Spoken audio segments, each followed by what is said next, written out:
Hi and welcome back to Just a Thought. And it is welcome back because we've had a bit of a break for the last few weeks, and it's really good to be back, and I've been looking forward to it, to be able to share just another thought with you for the week ahead. So here's the thought for today. Have you ever heard someone refer to themselves, or maybe you've referred to yourself as well, as a New Testament Christian? It's kind of an interesting statement. What does it even mean? Well, the inference is that you focus heavily on the New Testament teachings and that the Old Testament has been kind of done away with. It's not important anymore. Those things are old and they're not necessary.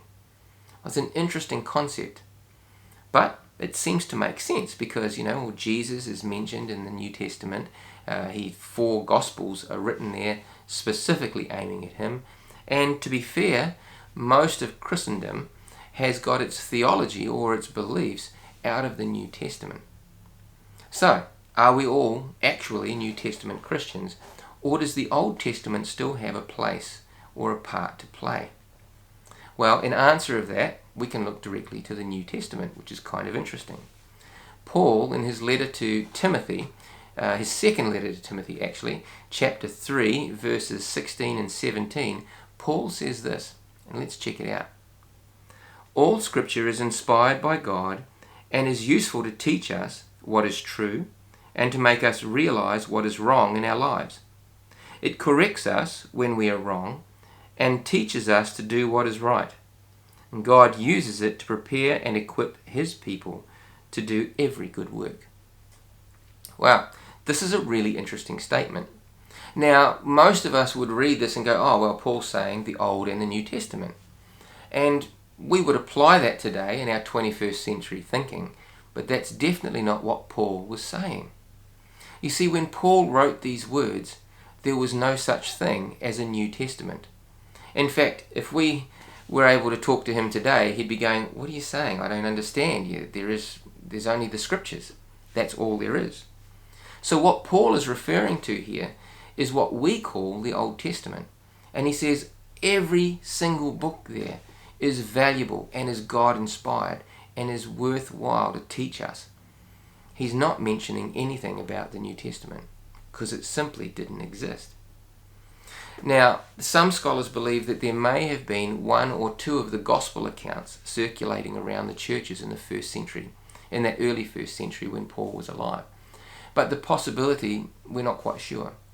Most definitely, Paul's letters were circulating, but Paul himself would never have considered that his letters were on par with what he called the Scriptures.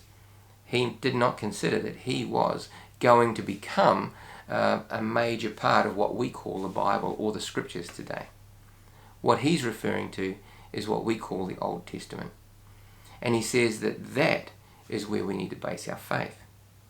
Now, I believe that all Scripture, including what we call the New Testament today, is worthwhile, and we include it in everything that we read.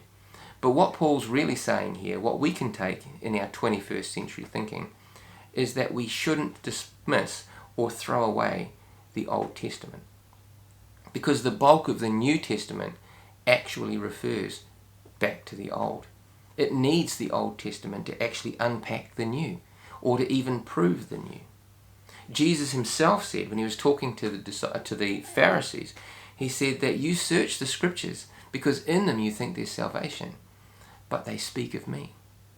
So if we didn't have the Old Testament, we wouldn't be able to prove the existence of Jesus, or the fact that Jesus actually is the Son of God, the Messiah. Matthew uses the Old Testament to the nth degree, if you like, because he quotes it constantly, proving that Jesus truly was the Jewish Messiah. If we throw away the Old Testament, then we throw away the opportunity to actually find that for ourselves. Another good example that we desperately need both the Old and the New is the book of Revelation. It's a pretty confusing book to read at the best of times, but the key to the book of Revelation is actually the Old Testament, because the book of Revelation, the author John, he quotes and refers to imagery that we find also in books of Ezekiel, Isaiah, and in the book of Daniel as well. So if we didn't have the Old Testament, the book of Revelation would be incredibly difficult to understand. So there's your thought. Don't throw away the old just because it's called old today. It actually has the key to the new. And we can't do one without the other. It's really important. Even though when Paul wrote this text in 2 Timothy, he wasn't talking about what we know as the New Testament, I believe we can most definitely apply it to all the books in the Bible today, both old and new. We need them both. And it would be unwise to throw any of the books away because we think they're no longer valid or relative. So may God bless you this week as you read all the scripture and are inspired to follow what it guides you with. Take care, and we'll see you next week.